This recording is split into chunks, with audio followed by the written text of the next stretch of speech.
Right, jet setters. So these are some charts I put together a couple of weeks ago before I had my leave.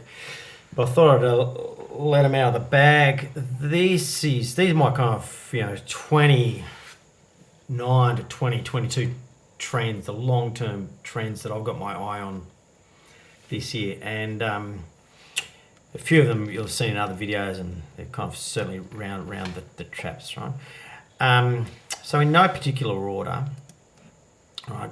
The Nasdaq, to me, that is the the biggie that I think says the most about what's going on.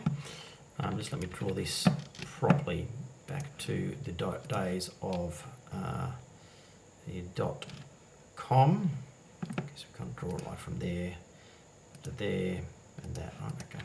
So just as we're out of the range there, we've been out of the range here to obviously a lesser extent, but starting to come back inside it, and really from woe to go, that's like up to a 40% drop to the bottom of the range, and back to the pre-COVID highs. Makes a lot of sense to me. Having said that, it can bumble along like here, like at the top of these ranges for a while, but it's already done that and it has started to turn.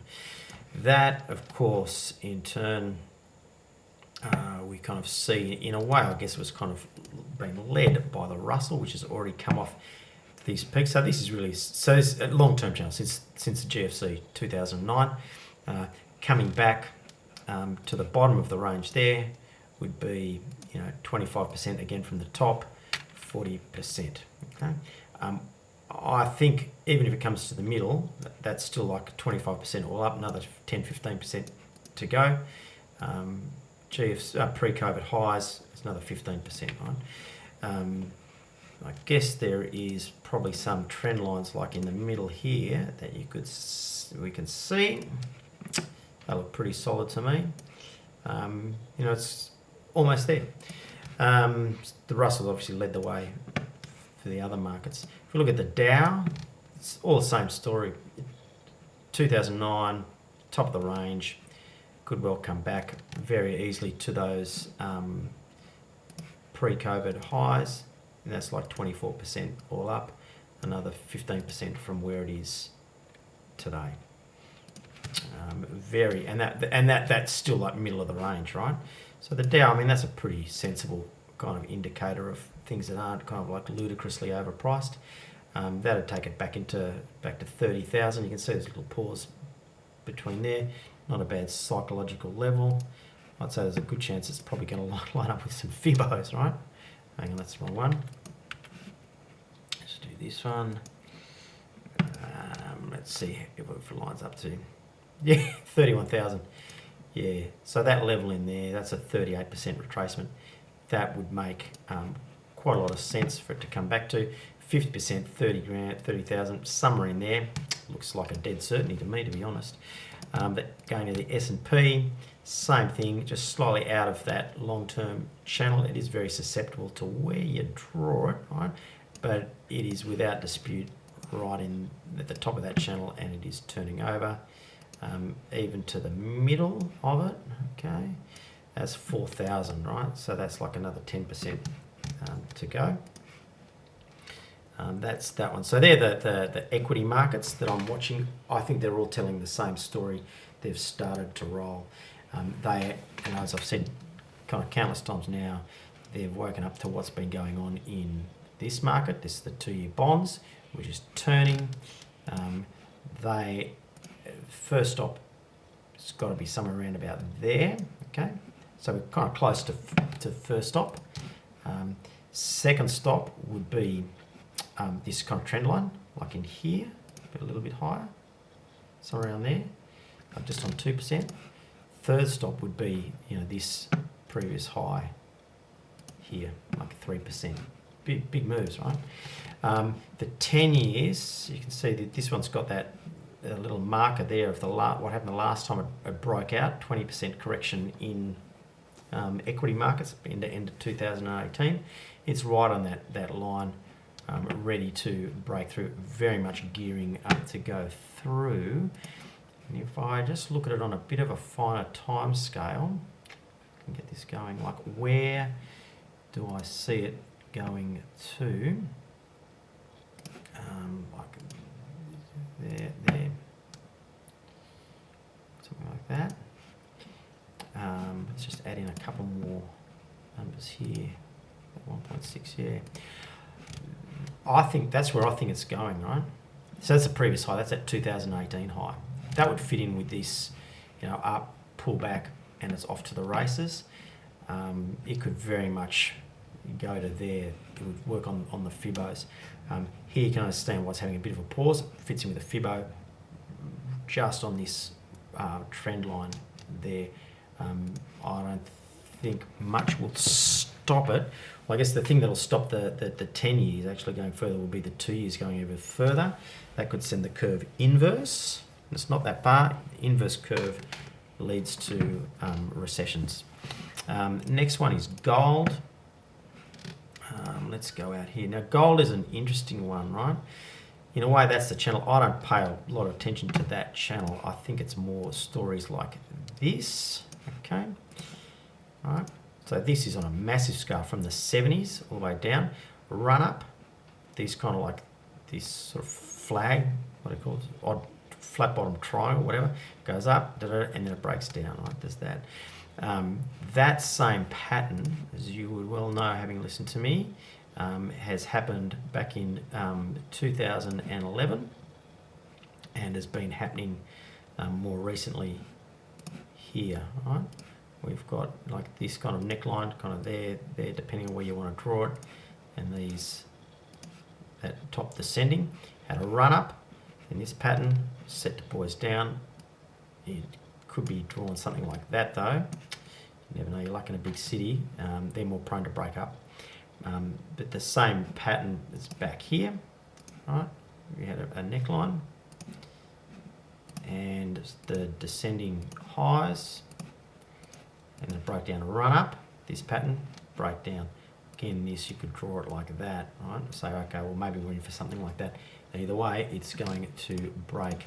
And you can see those little patterns, if we go out here, they happen on a larger scale here. And again, you could say, well, it was one of these, I got these kind of flags. But the thing that's in common is a sharp run up. Okay?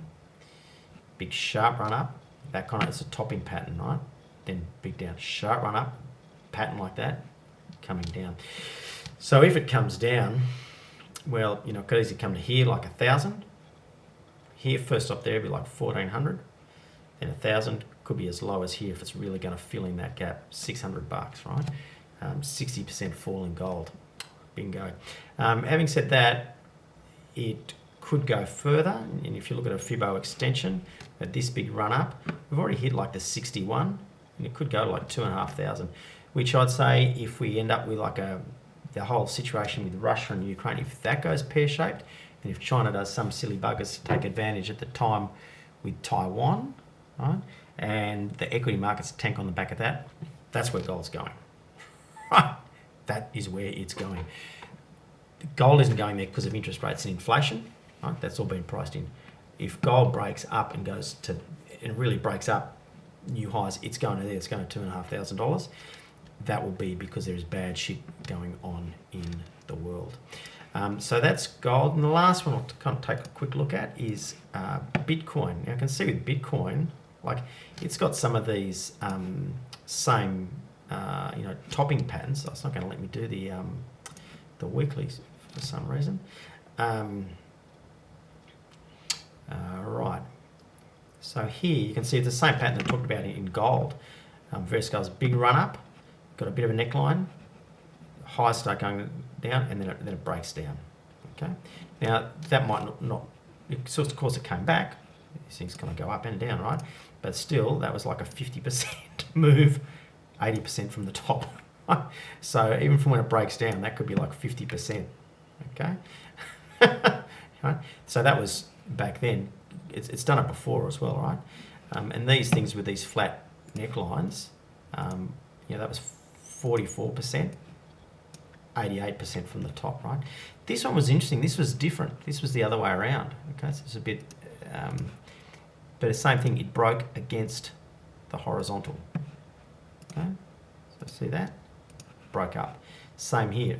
It broke against the horizontal. So there is that similar kind of, it's the upside down version of that. I mean, these, because of Bitcoin's volatility, you kind of got to ignore some of the noise there that gets into the picture. But when they're like this, they break down, right? When they're upside down, they break up. That's kind of what happens, right? And when they do break, you get, there was like an 80%, 88%.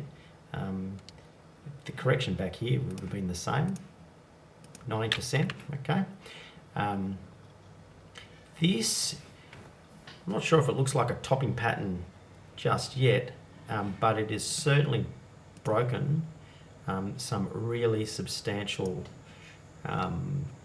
support there. And if we take it down to down 85%, right? 85%, where's that going to take it to? Yeah, it takes it there, right? Which is where it broke down to, like 11,000. That's where I think it's going to. Okay. And when we look at some of the other markets that we've talked about with gap filling, right? Whether it's the 2-year bonds, right? Whether it's the Russell 2000, whether it's the Nasdaq, these gaps, get filled. Like that run up, it gets filled. Now Bitcoin hasn't totally done it all the time because it is a bit of an oddity, but certainly there was a big run up through there, and it partially filled it, right? I don't know what it did back here. Well, I guess it did fill all of it, right? That whole gap was filled. So, this is what happens. They are susceptible to getting filled in all or part. This one really is extremely vertical. This one was a bit more jagged, so you can understand why this one didn't fill in its entirety. This one, I'm surprised that never got filled, but again, that was when Bitcoin was like $20, right? But that one, you can see that was quite an explosive move, and it gets filled. It's a bit of a hard work move, explosive. So those explosive moves, they get filled because everyone that was so gung ho, they then kind of wake up themselves. Everyone who got on here kind of realise the party is well and truly over, and they come back down. So Bitcoin 11,000, I reckon. Gold, it's going down unless geopolitical chaos unfolds. The bond yields, they've certainly got a long way to go yet. The risk is certainly of a curve inverting, where these 2-year yields are going to rally harder than the 10 years, and the curve will flatten to invert. On my targets, it's going to flatten. So my target there is like 3% really on the 10 years and 3% on the 2 years. That will wreak havoc with the equities, and that curve flattening or inversion, particularly on a bearish flattening, is a very strong predictor of recessions. And that fits in with what's going on with these equity markets, where they are poised to turn, 20% pullback, fair game. Don't forget, like in 2018, see how all these lines line up?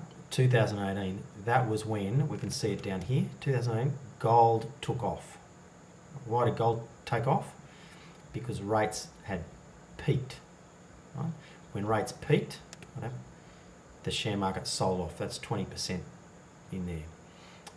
Particularly on the Nasdaq, you can see it more so than other markets. You can see it on the Nasdaq and the Russell more so than other markets. The Russell arguably was the worst performer because it had some really bad repercussions after that. Bitcoin, who knows what was going on Bitcoin back then, but this is what's going on. We are kind of here on the rates, where the rates I don't think the rates have peaked at all yet, because inflation is going to come, and the market's already started to turn. So unlike 2018, where rates peaked and the market peaked, okay, I think we are seeing the markets peaked, right, but rates have still got a long way to go. and that is a very serious sign. And as you can see here again with gold, just as gold took off as rates peaked, right, back here gold tanked when rates were at rock bottom, you know, really when rates started to move up, it had a very started to have a bit of a well, that's when it had the had a lot of its volatility. But here, you know, the low in rates coincides with the high in gold. You know, the low in gold corresponds with rates about to start to move up, and that's why I think gold, I'm surprised that it hasn't tanked yet, because rates moving is not good for gold. Geopolitical things, that's the big radar for the moment. When they disappear, I think we're going to see gold really tank. Fingers crossed for everyone, they'll disappear. Anyway, look, that's it. That's my big macro view for this year. Okay, I guess I'll revisit this one at the end of the year. Okay, ciao.